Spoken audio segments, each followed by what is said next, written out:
কি হতে যাচ্ছে আগামী 23 জুন? এদিন কার্যক্রম নিষিদ্ধ আওয়ামী লীগের প্রতিষ্ঠা বার্ষিকী। এই বিশেষ দিনেই কি দেশের রাজনীতিতে ফিরবে আওয়ামী লীগ? 23 জুনকে ঘিরে দেশের রাজনৈতিক অঙ্গনে বাড়ছে উত্তাপ। পর্দার আড়ালে কি তবে নতুন কোনো খেলা চলছে?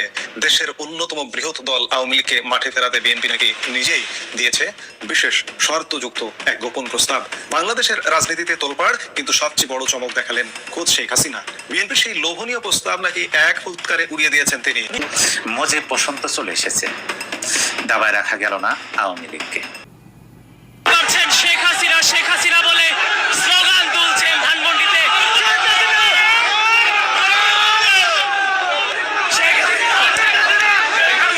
দর্শক, শেখ হাসিনা শেখ হাসিনা নামে কিন্তু ইতিমধ্যে উত্তাল করে শেখ হাসিনা।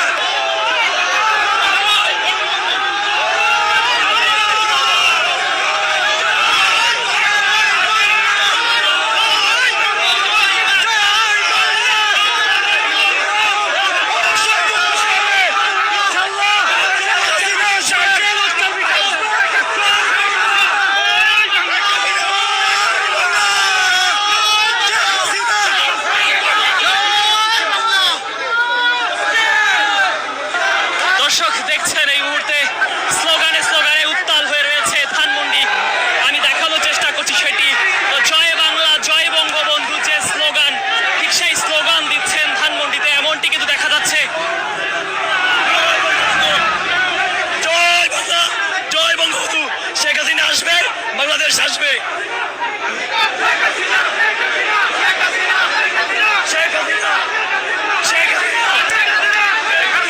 দর্শক, শেখ হাসিনা শেখ হাসিনা নামে কিন্তু ইতিমধ্যে উত্তাল করে শেখ হাসিনা।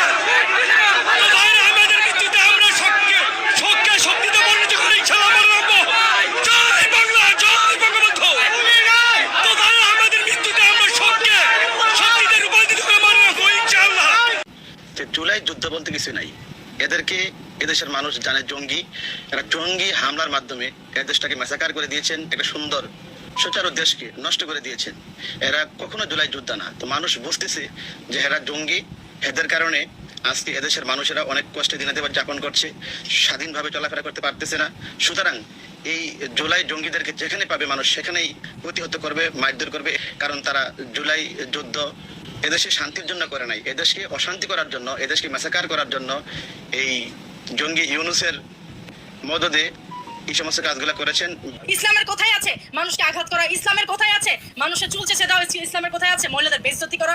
ইসলামে আছে মহিলাদের ইজ্জত সংরক্ষণ করা, ইসলামে আছে ইহুদিদের সম্মান করা, ইসলামে আছে সনাতনী তাদের সম্মান করা। যেখানে লেখা আছে পবিত্র কোরআন শরীফ যে হে মানুষ, লেখাও নয় যে হে মুসলিম। কোরআন শরীফ উন্মুক্ত করে দেওয়া হয়েছে প্রত্যেক ধর্মের মানুষের জন্য। সেখানে কিভাবে তারা ইসলামকে পুঁজি করে আজকে সনাতন ধর্মী যারা তারা যেতে পারে না পূজা করতে, আজকে খ্রিস্টান যারা তারা পারে না গির্জাতে যেতে, আজকে যারা হচ্ছে কি আপনার বৌদ্ধ তারা দাঁড়াতে পারে না। কেন? কি পেয়েছেন আপনার দেশকে?